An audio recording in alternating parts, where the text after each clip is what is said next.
Dans Lundi Santé, on parle du lien entre l'alimentation et le plaisir cérébral. Le système de récompense, on l'appelle également comme ça, récompense du cerveau évidemment, responsable de la gestion des comportements en réponse à des stimuli agréables et activés par la libération de dopamine, souvent surnommée l'hormone du plaisir. Les aliments riches en sucre, graisse et sel sont de puissants déclencheurs de ce système.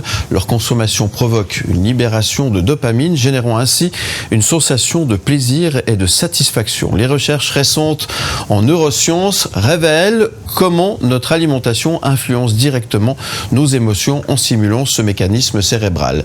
Et pour en parler, je reçois comme chaque lundi dans Lundi Santé Isabelle Agassi, nutrithérapeute. Bonjour Isabelle. J'ai essayé de résumer plus ou moins la situation entre la nourriture et la récompense, parce qu'il y a un lien entre les deux. Exactement. La semaine dernière, on parlait du côté rassurant, mais finalement, c'est un peu lié tout ça. Hein. Oui, donc c'est vrai qu'on associe très souvent, hein, je pense que nos auditeurs, c'est ce que, s'ils réfléchissent à ça, souvent on associe la nourriture à une récompense. C'est vrai. C'est-à-dire que en fait, depuis petit, eh bien, on nous a souvent réconforté avec de la nourriture. Ouais. Hein, si tu fais bien tes devoirs, tu auras le droit. Voilà, exactement. On nous récompense avec de la nourriture. Ouais. Et puis, du coup, quand on devient grand, en fait, eh bien, on fait la même chose. On associe j'ai bien travaillé. On fait plus les devoirs. Voilà. Donc, je suis content de moi. J'ai bien travaillé. On estime que on mérite une récompense. Et puis, du coup, cette récompense, la récompense la plus facile, c'est l'alimentation. Ouais. Alors, quel est le problème ? Du coup, le problème, c'est que chaque fois que vous êtes content de vous, vous allez ouvrir le frigo, quoi. Ouais. Donc, si vous n'avez pas eu quelque part votre dose de plaisir pendant la journée, eh bien, on se dit, vous parliez justement de cette sérotonine. Ouais. Donc, c'est la sérotonine, en fait, c'est cette hormone du bonheur. Mm-hmm. Mais au fond, l'alimentation ne devrait pas être une récompense. C'est ça le problème. Parce que si vous associez l'alimentation à la récompense, chaque fois que vous êtes content de vous, vous allez manger. Puis si vous avez déjà des problèmes de poids, évidemment que ça ne va pas vous aider à stabiliser votre poids. Hein? Donc du coup, on ne va pas. L'idée, c'est pas de chercher une récompense dans la nourriture, c'est plus on va chercher une récompense ailleurs quelque part. Donc, alors, de trouver un autre moyen. La nourriture, c'est un plaisir en fait. C'est pas une récompense. Hein? La récompense, elle serait plutôt en lien direct avec l'accomplissement. Quelque chose que j'ai accompli durant la journée. Par exemple, j'ai fait une certaine activité et puis ce que j'ai fait, la récompense. C'est le fait d'avoir accompli quelque chose. D'accord.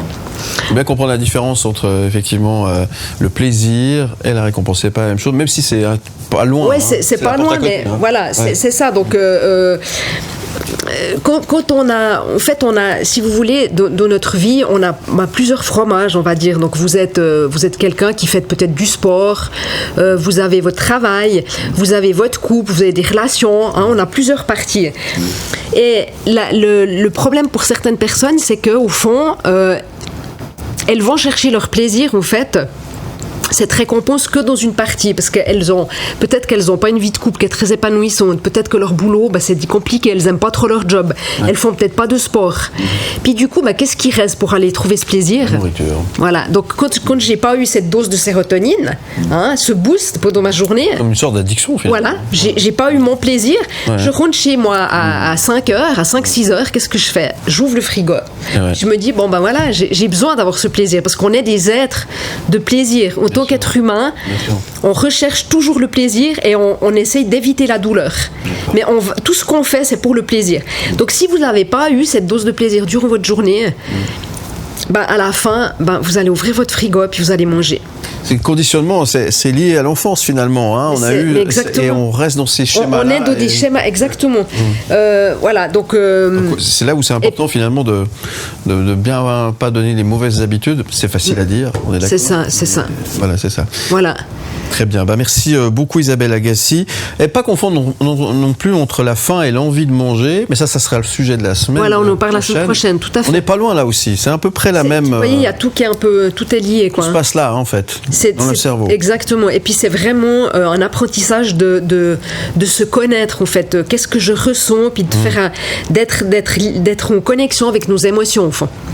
Très bien, merci Isabelle Agassi. On se retrouve la semaine prochaine. Je vous rappelle que vous retrouvez les épisodes précédents sur le site mlemedia.ch. On vous retrouve également sur votre blog kittekilo.com. À la semaine prochaine. Faim ou envie de manger, c'est quoi la différence? On en parle avec vous lundi prochain à 7h35. Merci Isabelle. À bientôt. Bien plus qu'un média.